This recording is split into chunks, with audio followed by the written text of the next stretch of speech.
Hey, welcome back. I'm so glad you're here with me. We are diving into spring cleaning. And as I said earlier, it is a pretty big and hefty season. It's the biggest one we have. But it is where you get to set the foundation for the rest of your relationship, right? Spring cleaning is something you can always come back to and develop further or enhance or check in with yourself and with your kids and make sure you're still on track to summer. So let's dive in to see what's up ahead. We have two different sections of spring cleaning.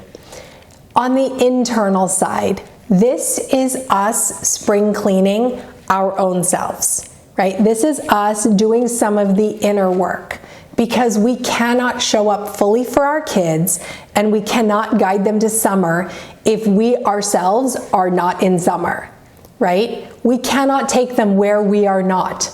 We have to be there first and then bring them to us. And so we start with the internal spring cleaning. We move in the next section to the external spring cleaning, which is a little bit more what you would expect, right? It is the family meetings, it is setting up meals, it is morning routines and evening routines, it's chores and homework and screen time, and all the ways that we interact with our child. So let's start with the internal side and discuss what that really looks like for your family. We're gonna dive into journaling in a big way. And it is often thought to be something that you can take or leave. And you can, but it is to your own personal detriment, because very few things rise above journaling as being a gateway to understanding yourself. Honestly, it has so many profound implications for you personally, any relationship in your life, but particularly those with your children.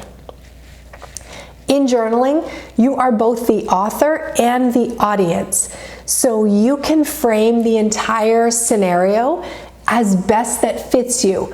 But what it requires is absolute, authentic, unapologetic honesty, right? Journaling requires you to show up without any of the masks or any of, the niceties, like the accoutrements, the accessories that we put on. Like if I had big earrings or big jewelry, journaling rips all that away and just gets right into the core of it. It reveals our authentic thoughts, our feelings, and our beliefs. It lets you deconstruct an interaction and see it objectively. And this is so important because, as we talked about in winter, we have hot buttons, and once a hot button is pushed, we are no longer operating from that neocortex thinking brain. We are not even operating from our limbic brain, that emotional reaction. We are going right into the heart of the survival mechanisms, right? The reptilian brain. There is no way you have clear and rational thinking when you are flooded with emotions, right? If you have a blizzard blowing around you, you have no visibility. And journaling takes you out of the blizzard and provides that visibility. What happened? What went wrong? What went right? What could you have done differently? How did it unfold? Where did it really start for you? Once you start asking these questions and deconstructing an interaction, you can start to recognize patterns, positive patterns and negative patterns that take you and your child into winter, right? We are creatures of habit. We do things over and over because they work for us. Often, even after they've been working for us, even when they stop working, we still do the same things. So understanding our patterns is really an opportunity to try to break them or to instill new patterns to replace the ones we no longer want to have. Journaling gives us permission to dream about our family's future, right? Where do we want to go with our family? What are some of the big hopes and dreams that we really hope to have in our family and with our family? It strengthens your love and appreciation by recording some of the cute memories, the random acts of kindness, and the great moments.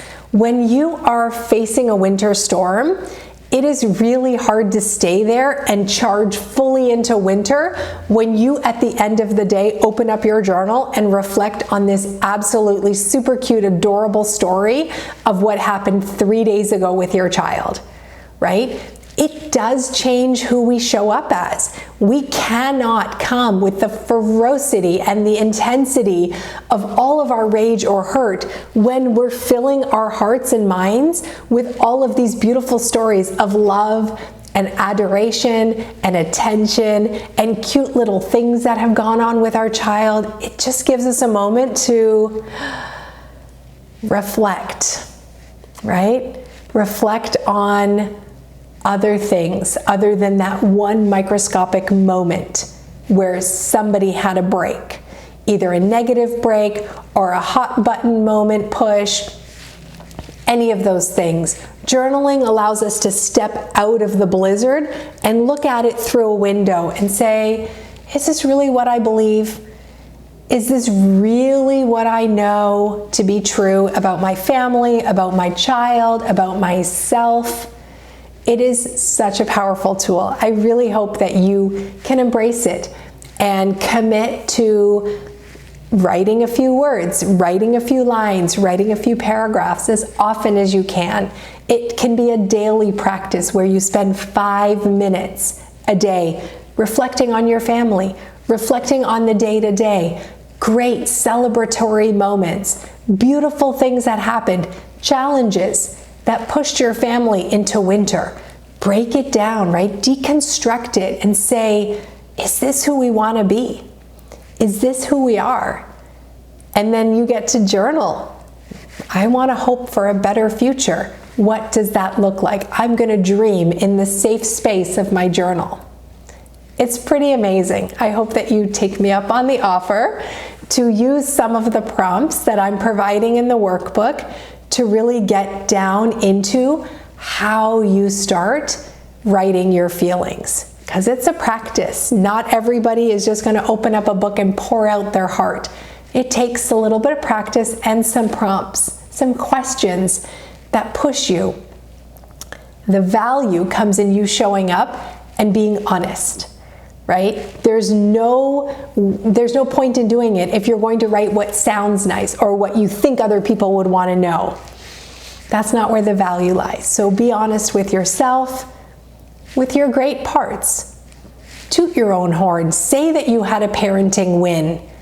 And recognize when you could have done something differently. Maybe you did something that precipitated winter.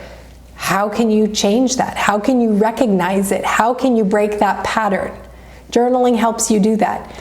And when you look back over time and you think, oh my gosh, like I was such a different parent even 6 months ago. It's because you can read where you were, right? You can see that you were one kind of parent, but through evolution, through practice, through stretching and growing and learning and trying new techniques, you are a different parent. And so you can track your progress and be like, nice job. Nice job. Try the prompts. Let me know what you think. I think they're pretty great. So I hope that you take me up on them.